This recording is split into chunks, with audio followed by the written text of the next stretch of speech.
Good afternoon. Welcome to this week's Expert Chat, where we invite experts to chat with us about their areas of expertise. You can join us live in Kefi Studios, stream it on Facebook, or watch it afterward on playkefi.com. This week, we have the pleasure of welcoming Dr. Darria Long. Now, Dr. Darria is the author of the bestseller Mom Hacks, is a TED speaker, is a Harvard and Yale-trained emergency physician, is a medical host and contributor on HLN, CNN, and Dr. Oz, as well as a mother of two. So we are very excited, and so please join me in welcoming Dr. Darria. Hello. So hello to everybody here at Kefi and everybody watching Kefi Studios. Welcome to all of you. So I have a question for you. I'd like to know how many of you have used the phrase crazy busy to describe your day, your week, your month. Raise your hands. Everybody's raising their hands. Pretty much everybody does. So I'm an emergency room doctor, and crazy busy is a phrase you will never hear me use. And after today, I hope you'll stop using it too. So come with me into the ER. It's the Wednesday night before Thanksgiving. You're the overnight doctor, and you just started your shift when you get a call over the ambulance radio. There's been a multiple car pileup, multiple injuries, several ambulances headed your way. ETA, 8 minutes. Now, you were already busy, and your ER was already packed. But here's why you cannot afford to use crazy to describe your busy. Because when you're in what I call crazy busy mode, you're simply less capable of handling the busy. Your stress hormones rise and they stay there. Your executive function, primarily in the area called the brain's prefrontal cortex, declines. And that means your memory, your judgment, your executive function, impulse control all deteriorate. And the brain regions for anger and anxiety are activated. Do you feel that? Here's the thing. Your life can be as busy as an emergency department without feeling like you're crazy busy. How? By using the same tactics that we use in the emergency department. You see, our brains all process stress in similar fundamental ways, but how we react to it is shown by research to be modifiable. So whether it's for emergencies or just the daily concerns and chaos of your life, you can handle it. Now, contrast crazy mode with how I think of us in the ER, which is ready mode. Ready mode means that whatever comes in, whether it's that multiple car pileup or a patient having a heart attack while they're stuck in an elevator, or that patient over there with something stuck where it shouldn't be. I know you're all dying to ask, and I can't say so because there are children here, but no matter what comes in that door, you have to know that you can handle it, that you're ready. That's ready mode. We've trained for it. And you can too, to handle whatever is your crazy. So here's how. Now, the first step of crazy mode to get from crazy mode to ready mode is to relentlessly triage. In crazy mode, you're always busy, always stressed because you react to every challenge with the same response. Versus ready mode, which means you prioritize by degree of urgency. This isn't just a nice way to get your to-do list done. Research by Dr. Robert Sapolsky shows that individuals who cannot differentiate between stressor and non-stressor and react to everything the same way have double the level of their stress hormone, which is why this is the first skill to learn. So come back with me that night in the ER. Let's go back to the ER. Those ambulances start rolling in. You can't take care of everyone at once, but you don't have to, because we triage by level of emergency. There's red, immediately life-threatening. Yellow, serious but not immediately life-threatening. And green is minor. And we focus our efforts first on the reds. Now hear this, because part of crazy mode is because you are reacting to everything as if it is a red. So start by triaging correctly. Know your red tasks. They are what's most important and where you can most move the needle. Now, we can be confused by noise, but what is noisy is not always what is red. In fact, my severe asthmatic patient is most deadly when he's quiet. But my patient over here demanding that I bring her flavored coffee creamer, she's noisy. But she's not a red. Now, let me give you an example from my own life. Last spring, my house flooded. My 1-year-old was in the emergency department. I was supposed to help with the fundraiser for my 4-year-old's school, and I was behind on the final chapter of my book, which was, not ironically for the universe, a chapter on stress. Now, my red tasks were getting my toddler better and getting my book done. That was it.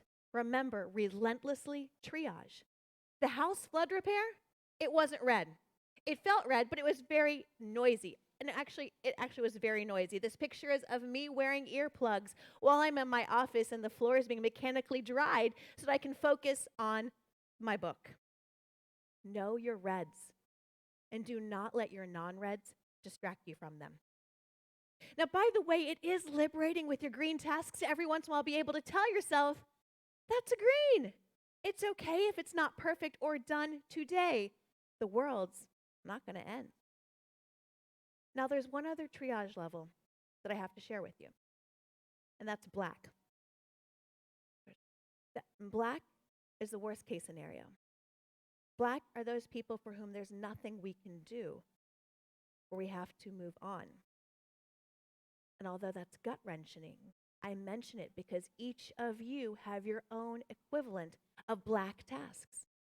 These are things that you must take off your to-do list. For me, this was my daughter's school fundraiser event. I had to step down, and you do not need to feel guilty about taking your blacks off your list. Because as we in the ER know, if you try to do everything, you have no hope of saving your reds. Now, the second step to go from crazy mode to ready mode is to expect and design for crazy. Half of handling crazy is how you prepare for it. So if in step 1 you triaged, in step 2 you design to make that easier to do. So let's go back to that night in the emergency department. Several of those patients from that automobile accident needed blood. Now, transfusing blood can be life-saving, but transfusing the wrong kind of blood can be deadly. So to protect for that, we have a process. You decide to transfuse, you order lab tests for blood. You take about 15 more steps, about an hour longer, and finally you have the blood ready for transfusion. Who thinks that in an emergency mass trauma, there's time for any of that? So we design for that. Now there's one type of blood that you can safely give to everyone, type O negative universal donor blood. So we have a fridge in the trauma bay, and there's one thing in it, type O negative blood. So in scenarios like this one, you decide to transfuse and can immediately start. One simple design change, saving dozens of decisions and hours of time. Because in the ER, we don't plan for if crazy happens. We plan for when crazy happens. Not if I need to transfuse in an emergency, but when I need to transfuse. Because if you're ready for crazy, then it isn't in fact crazy, is it? Here's how you can apply this in your own life. Because science shows us that the more options and decisions we have to make, the longer each decision takes and the more exhausted your brain gets, and the less likely it is to make good choices. So look for ways to reduce your daily decisions. Here are 4 ways you can do it in everyday life. For one, if it's 6 p.m. on Tuesday and everybody's hangry and everyone's saying, Mom, what's for dinner? And you're about to order takeout or reheat last week's chicken nuggets, start planning. To take the time on the weekend to plan and prep for the entire week. So when it's Tuesday at 6 p.m., you have no decisions to make to get a healthy meal on the table in no time. Number 2, automate. Never leave anything to have to remember that you could automate, such as scheduling it recurring onto the calendar, or save lists, or subscriptions for recurring purchases, because you don't have time to remember if you have enough toilet paper in the house. Don't waste your brain power on that. 3, co-locate. Equipment that you need for exercise activity or schools, keep them all together, ready, and charged so you're not wasting time looking for them. And lastly, decrease temptations. Sugar cravings are their own form of crazy mode and self-medication for crazy mode. But don't work your willpower harder. Design differently. In fact, if a food is out of immediate reach, study participants eat 70% less, even when it's chocolate. without using any willpower. Designed to make the choices that you want to make easier. Now, let's go back to that night with the highway accident. What happened to all those patients? Despite the sudden influx of patients and the many that came all at the same time, they all got the treatment they needed. Some went to the ICU, some went to the operating room, but they all made it to Thanksgiving Day because we were able to design to make these choices easier. Now, there's one last step to go from crazy mode to ready mode, and that is to get out of your own head. Now, I have a different story from the emergency department. I'm working in a small satellite ER when a woman comes in labor. I realize that the cord is wrapped not once, but twice around the baby's neck, and I'm the only doctor. I was scared, but I couldn't let it derail me, because that's the point. We all get nervous. We all get scared, but it's what you do next that matters. The first feeling isn't the problem. It can be an important sign. The problem comes when we let it derail us. When we start, the internal monologue starts. When we start to catastrophize and we develop tunnel vision. That's how you think when you're in crazy mode and you cannot get anything done that way. Now, I promise to come back to that story. But first, how do I get out of my own head? There are many ways to do that, but for me, in the moment, I find the best way is to put my attention on someone else. Deliberately make myself see the person in front of me, even if they're the person sometimes causing the challenge, but to see what do they need, what do they fear, to see that I'm in the arena with them, and how can I help? Now, that may sound warm and fuzzy, but it's not. In fact, when you disrupt and prime your brain with what is essentially compassion, you disrupt that internal monologue and tunnel vision, and you have your perception widen, and you can actually see more options and decisions. You can take in more information, can see more possibilities, and can make better decisions. So try it. Whether your challenge is coming from your tantruming toddler or some other parent in the PTA or a coworker or just the person in line at security line at the airport, try it. Remember that your internal monologue can derail you. And realize that when you get out of your own head, you get out of your own way. Now, what about that baby? I promised I'd come back to the story. I focused not on my own fear, but on the mama and the baby and what they needed. I got the cords off the baby's neck, and a healthy, screaming baby arrived just as Dad came in from the parking lot. "Hi, you have a son. I'm Dr. Darria. Congratulations. You want to cut the cord?" And for a moment, the strong cries of a newborn drowned out the beeps and the sirens that are the normal sounds of the emergency department. But there was something else that happened.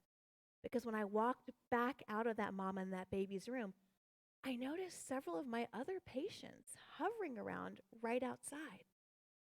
I realized that they had all been concerned about this little baby, and they now celebrated the birth together. Because here's what happens when you get out of crazy mode and into ready mode. Others notice. Whether it's your coworkers, your friends, or your family, they notice they want it too. They just don't know how. They just need one example, which could be you.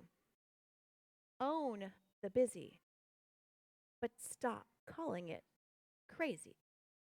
You've always had the ability, but now you're ready. So thank you. I want to switch gears a little bit. Thank you for the applause. Thank you. I want to switch gears. We do have, if you want to take your own crazy busy score, we can switch slides to the next one. We have your own little crazy busy score quiz you can take and get your own crazy busy and the crazy busy toolkit along with how to triage your life, a little bit of a workbook there that you can find on my website. I want to, Joey, if that's okay, we talked about the hacks within the talk I was just talking about. I talked about a few hacks about sugar and some different things. I'd love to dive in. If there are specific questions, I can answer those questions first. Otherwise, I was going to give 3 quick hacks, kind of dive in more deeply into 3 of the ones that I sort of mentioned quickly in the beginning of my talk, if that makes sense. Okay, perfect. So I get asked a lot of questions typically about nutrition, and especially eating as a parent, being able to eat well, getting your family to eat well, and how to do it. So I have a couple of different ones, three we'll talk about today that I think are some of the easy ways to do things because I'm all about using science to make your life easier, to make being healthy easier without using willpower, without having to add to your to-do list. So here's three quick ones. We're going to switch slides. One is I call it eating on the clock. I get asked often about intermittent fasting. And one of my favorites is actually time-restricted eating, which is effectively intermittent fasting. I'll move. I realize I'm moving out of the camera shot there. Thank you. Time-restricted eating is intermittent fasting's kind of younger, more laid-back sibling. So do any of you do intermittent fasting or time-restricted eating? Anybody sitting here? We get a little bit. Okay. So what essentially this says is you eat for about a 10-hour, 12-hour window, and you fast the rest of the time. And it's interesting, it seems to be very trendy, but there's actually some really interesting science they found that when they put mice on these diets, and because science, and when the mice ate the exact same calories in a 9 or 10-hour window, they were lean, they had better inflammatory markers, lower cholesterol markers. But when they ate the exact same calories in a 15 or 24-hour window, those mice got obese. All of their numbers went up. So it's not even just our calories, it's when we eat it. So this is something I always like to share with parents. It was a key way that I lost weight after having a baby and nursing and trying to lose some of the baby weight. Time-restricted eating is a great way to do that, to eat within a quick 10 or 12-hour window. Switch to the next one I mentioned it, you remember the step 2 of ending the crazy busy is using design. So one of my favorite places to use design is when it comes to nutrition because we eat what we see. I used to think I was very deliberate about what I ate and very intentional about it, but a number of studies have shown me that we are not that way. In fact, at Google had a problem. Their employees were eating too many M&Ms. And they're cool at Google. They didn't want to tell people not to eat M&Ms, right? And that'd be awfully big brothery. So what they didn't tell them anything, actually. What they did was they took the M&Ms from clear containers and they put them in opaque containers. That was all. And then they took some of the healthier foods they wanted them to eat and they put them in clear containers. In 6 weeks, their 2,000 employees ate 3 million fewer calories of M&Ms. Women, when they have candy jars on their desk, if they are in an opaque container, they eat half as much as when they're in a glass container. It really is monkey see, monkey eat. So when you are looking at wanting to eat better, and when, for instance, you end up eating something you didn't want to eat, I don't want you to sit there and say, it's because I have a low willpower or because I did a bad job. I want you to start to say, what in my environment triggered this? And start looking at it that way. And how can you put obstacles between yourself and the foods you don't want to eat? So here's one way you can do, if you can switch to the next slide, and if you can hit play. We're not sure if it's going to play. Okay, you can switch to the next slide. We'll see if it'll play. It won't play for the audience here. We'll do it on post-production. But we talked about putting obstacles between you and what you don't want to eat. And what this poor child is he has a brownie that he can't actually reach to his mouth because he's wearing swimmies. There we go. I feel so bad for him, but it's a great example. So I want you to start thinking of this. Think of those tempting foods. And instead of thinking of how can I use my willpower harder, think of how can I leverage my environment to make this easier? How can I put an obstacle? One of the studies I mentioned in the first half of the talk under the second point, which was that when people had a food that was out of reach, they ate 70% less. Go on back, Chris. Go back. Chris is getting all excited with the slides.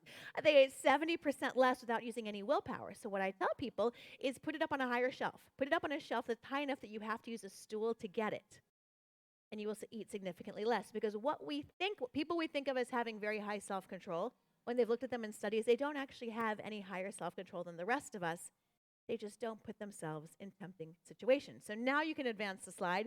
This was another student of mine had sent me this text, and it'll show up in just a second. But essentially, she had texted me and said, "Hi," and I had responded back, and she said, "I can't help it. I just ate all my kids' Halloween candy last night. It was just staring at me. And so I told her, I said, put it up on a high shelf that you have to reach a stool. She did not believe me that it would work. A month later, she called me back and said, you wouldn't believe it. Their Halloween candy is still there. I forgot about it because you cut back on those just walking by, eating a handful here and there. So An important thing to try, use your environment. How can you use your environment to put obstacles between you and the unhealthy foods, and then decrease the obstacles to get your kids to eat healthy and yourself? Another one to do is to put all the healthy foods produce you want your kids to eat at eye level on a shelf in the refrigerator, because again, we eat what we see. And you don't have to tell your kids. People perform experiments on their kids all the time. I say, just do this, put all the produce in glass containers at eye level, and they come back a week or two later and say, everybody's eating more produce because we eat what we see. We eat what is easy. Third hack is breaking the sugar habit. Now, when we're talking about the environment, we have to talk about sugar because, to be honest, sugar is one of the most addictive substances that we think is totally socially acceptable. Sugar is added to 74% of foods in grocery stores, according to a study from the University of California, San Francisco. And what happens? Your brain on sugar, y'all remember the brain on drugs ads from like the 1980s? Well, your brain on sugar is a whole bunch of fireworks because it acts as the same dopamine regions as narcotic drugs and other addictive drugs. Your body gets that quick hit and needs it again faster and faster. But again, breaking the sugar habit is again not something about willpower. If I told each of you, I'll give you $1 million to hold your breath underwater for 10 minutes, you would inevitably come up for air, gasping, and what would you say? You would not tell me I couldn't hold my breath because my willpower is too weak, right? You would never say that. We need to start thinking that way when it comes to sugar. And when you have that sugary treat that you're trying not to eat and then you end up eating it, I don't want you to say it's because my willpower was too weak. It was, in fact, because what I call the 3 pillars were not in line. Your environment, or your taste buds and cravings, or your skills. Those are the 3 pillars, and that's how you avoid sugar, not willpower alone. So skip through this last slide, and then I'm happy to answer questions, because if you are struggling with sugar and do like this information, we do have a little mini webinar that I've pulled together. Myself being a former sugar junkie, I used to keep Twizzlers in my Swedish fish in my white coat pockets. And I, in the middle of an ER shift, would get out a bag of that, and then at the end of an ER shift, would go home and have Twizzlers, and that was all great until I developed an arthritis when I was in my 20s and couldn't walk and was having to give myself injections twice a week of medications. Changing my sugar cravings, changing my habits was what helped my arthritis, and I know it's helpful for everybody, but again, it's not about willpower and white knuckling. So I pulled it all together in a little mini masterclass. If you're interested, you can sign up at drdarria.com/sugarfix for that little mini masterclass. So now I want to kick it over to Joey for some questions. Yeah, so first, one question that we got sent remotely is, Dr. Darria, what are the easiest everyday cuts that you recommend to help a family reduce their overall sugar intake? Okay, and that's a fantastic question. Whoever sent it, you didn't say the name, like Gwen. Gwen, okay. So Gwen, great question. It can be really tough. And part of why I pulled together this masterclass is because the FDA made recommendations to labels to help people better figure out what has sugar, but actually food manufacturers don't have to actually follow it. So you have to be a little bit of a super sleuth. So for one, is know the biggest culprits. So you don't have to look at labels and count calories on every food, but on these culprits you do. Barbecue sauce, ketchup, salad dressings, yogurts, pasta sauces, and cereals, and pretty much anything geared towards kids, because foods that are geared towards kids inherently have 2 to 5 times more sugar than the adult version.